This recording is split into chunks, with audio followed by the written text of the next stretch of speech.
আজকের হাটকে special lunch দেখো চলে এসেছে। আজকে এটাও বা দেখাবো না কেন? এই যে লঙ্কা, পেঁয়াজ, লেবু, আধখানা লঙ্কা করে সব রয়েছে। এটি আমার কর্তামশাই খেয়ে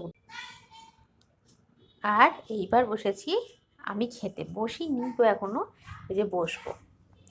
এই দেখো লুচি আর মাংস, তার সাথে ইনি তো স্পেশাল, ইনি পড়ে গেছেন ঢাকা ড্রামস্টিক। আমার মতন ড্রামস্টিক খেতে কে কে ভালোবাসো অবশ্যই বলবে। আর এটার নাম চিকেন চাঙ্গেজি। করাটা খুবই ইজি, খাওয়াটা আরও বেশি টেস্টি, সাধারণ এমনি মাংসর ঝোলের থেকে। লুচি দিয়ে আজকে খাচ্ছি। অনেকে এবার বলে লুচি নাকি দুপুরে খাওয়া যায় না, কেন? উপোসের দিন খাও না বুঝি? সেদিন খেয়ে যদি ভালো থাকে, শরীর ভালো লাগে, তাহলে মাংসর সাথে কেন লাঞ্চে খাওয়া যাবে না?